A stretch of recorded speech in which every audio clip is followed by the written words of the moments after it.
ہے، مسلم community centre ہے، ماس foundation ہے، تو یہ پہلے سے یہ ہم نے قائم کی تھی کہ تاکہ جو اس طرح کے یہ کام اسلام اور مسلمانوں کے خلاف ہوتے رہتے ہیں ان کو دیکھا جائے اور اس میں جو بھی کارروائی کرنے کی ہے وہ کی جائے۔ تو اب یہ مسئلہ بھی آ گیا سامنے، چنانچہ وہ خطوط مرتب کر لیے گئے ہیں، اور یہاں تک بیچارے یہ لوگ وہ کر رہے ہیں کہ انویلپ بھی لا کے رکھتے ہیں، اس پہ اسٹیمپ بھی لا کے رکھتے ہیں کہ بھئی ہم خود ہی تمہاری طرف سے بھیج دیں گے۔ تو وہ خطوط یہاں ہیں تو یہاں لا کے رکھنے چاہیے، تو ان لوگوں سے دستخط کے واسطے یہاں لے آتے تو اچھا تھا۔ دیکھ لیجیے اگر ہیں تو بیٹھے ہوئے ہیں تب تک تو یہاں دستخط ہو جائیں۔ تو اس پر مختلف خطوط اس لیے لکھے گئے ہیں کہ کسی کو کوئی عبارت پسند آتی، کسی کو کوئی انداز تحریر پسند آتا ہے، اس کے حساب سے بہرحال یہ کہ ہم احتجاج ہماری طرف سے ہے، ہم اس ملک میں رہ کر یہ جہاں بھی ہو یہی ہم کر سکتے ہیں، ورنہ واقعہ یہ ہے کہ اسلامی حکومت ہو تو اسلام کے قانون کی روشنی میں تو یہ شخص واجب القتل ہے، اس لیے کہ نبی کی توہین کرنا اگر مسلمان وہ کر رہا ہے تو مرتد ہے، مرتد کی سزا جو ہے وہ قتل ہے۔ اسی لیے آپ دیکھیں کفر کی سزا قتل نہیں ہے، شرک کی سزا قتل نہیں ہے جب تک کہ مشرک اور کافر مقابلے پر نہ آئے، لیکن نبی کی شان میں گستاخی کرنا، نبی کو تکلیف پہنچانا، یہ اس کو قتل کا مستحق بنا دیتا ہے۔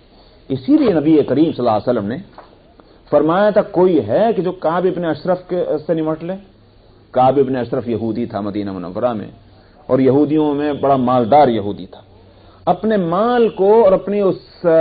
یوں کہیے کہ اپنے اس اثر و رسوخ کو نبی کریم صلی اللہ علیہ وسلم کو تکلیف پہنچانے میں استعمال کرتا تھا بہت زیادہ۔ تو آپ نے فرمایا کوئی ہے جو نمٹ لے؟ تو محمد ابن مسلمہ رضی اللہ عنہ نے عرض کیا، جو انصاری ہیں، یا رسول اللہ میرے لیے اجازت ہے؟ آپ نے فرمایا کہ اجازت ہے۔ تو اس کے بعد وہ تفصیل بخاری شریف کے اندر موجود ہے کس طرح سے جا کر انہوں نے اس کو قتل کیا اور نبی کریم صلی اللہ علیہ وسلم کو اطلاع دی، اس لیے کوئی تکلیف پہنچانا تھا۔ اسی طرح سے ایک دوسرا ہے یہودی ابو رافع عبداللہ ابن ابی حقیق، اس کا بھی واقعہ بخاری شریف کے اندر ہے کہ آپ نے ایک جماعت بھیجی اس کے لیے کہ جا کر اس کو قتل کر دو، کیونکہ وہ اللہ اور اس کے رسول کو تکلیف پہنچاتا ہے، یہ الفاظ اس کے اندر ہیں۔ قرآن حکیم میں فرمایا ان الذين يؤذون الله ورسوله لعنهم الله في الدنيا والآخرة واعد لهم عذابا مهينا، کہ جو لوگ اللہ اور اس کے رسول کو تکلیف پہنچاتے ہیں اللہ کی لعنت ان کے اوپر دنیا اور آخرت میں، اور اللہ نے ان کے لیے دردناک عذاب تیار کر کے رکھا ہوا ہے۔ والذین یؤذون المؤمنین والمؤمنات بغیر ما اکتسبوا فقد احتملوا بہتانا واثما مبینا، اور فرمایا کہ جو مسلمان مردوں اور ایمان والی عورتوں کو نہ کردہ الزام ان کو دے کر تکلیف پہنچائیں، سمجھ میں نہ کردہ کا مطلب سمجھے نہیں؟ انہوں نے وہ برائی نہیں کی لیکن کہتے ہیں کہ ان کے اندر یہ برائی ہے، جیسا کہ حضرت عائشہ رضی اللہ عنہ کے تعلق سے جو بات ہوئی تھی، فرمایا کہ انہوں نے بہت بڑا بہتان عظیم جو ہے اٹھایا، تو معلوم ہوا کہ نہ مسلمان کو ناحق تکلیف پہنچانا جائز ہے، چاہے مرد ہو یا عورت ہو، تو چاہے کہ نبی اور ازواج مطہرات یہ تو ہماری مائیں ہیں، اپنی اگر ہم حقیقی ماں کی شان میں گستاخی کو ہم برداشت نہیں کر سکتے تو جو پوری امت کی ماں ہیں کیا ان کی شان میں گستاخی کو ہم برداشت کر لیں؟ اگر کوئی شخص ہماری ماں کو زانیہ کہے ہم برداشت کریں گے؟ امہات المومنین کے لیے لفظ استعمال کرے، خون کھولتا ہے، مگر ہم اس کے سوا اور کیا کر سکتے ہیں؟ یہاں رہ کر کے ہمیں معلوم نہیں کہ ہم اس کے سوا کچھ کر سکتے تھے نہیں کر سکتے، مگر اس وقت ہماری عقل یہی کہہ رہی ہے اگر ہم اس سے زیادہ کچھ کر سکتے ہیں اور نہ کر سکے اے اللہ ہم کو اس کو معاف فرمائیے، لیکن ہماری عقل اس وقت یہ کہہ رہی ہے کہ ہم اس وقت یہی کر سکتے ہیں کہ جا کر ہم اس کو خط لکھ دیں، ورنہ واقعہ تو یہ ہے کہ ایمان، اور میں نے کل خطبے میں بھی ایک بات کہی تھی کہ نبی کی شان میں تو کوئی گستاخی نہیں ہوگی، نبی کی شان کہیں بلند و بالا ہے، 1000 کتے بھونکتے رہیں نبی کی شان نہیں گھٹے گی اس سے، جیسے اللہ کی شان نہیں گھٹی۔ اللہ کو اگر کوئی اللہ کہنا چھوڑ دے تو کیا اللہ نہ رہیں گے؟ تو ہے اللہ۔ تو اسی طرح سے نبی کریم صلی اللہ علیہ وسلم کی شان کہیں بلند و بالا ہے، ان ایسے بکواس کرنے والوں کی بکواس سے ان کا درجہ نہیں گھٹتا، مگر یہ چیلنج ہے ہمارے ایمان کو، یہ چیلنج ہے دراصل ہماری محبتوں کو۔ ہم جیسے لوگ جو محبت کے دعوے دار ہیں، ہمارے ہوتے ہوئے اس طرح کی حرکت ہو اور ہم خاموش بیٹھے رہیں تو اس میں تو ہماری توہین ہوئی ہے۔ پوچھا جا سکتا ہے آپ ہی تو محبت کیا کرتے تھے، آپ ہی تو جو یوں کہا کرتے تھے کہ ہمارا ایمان ہے محمد رسول اللہ صلی اللہ علیہ وسلم پر، ہمارا ایمان ہے ابراہیم و اسماعیل علیہ الصلوۃ والسلام پر،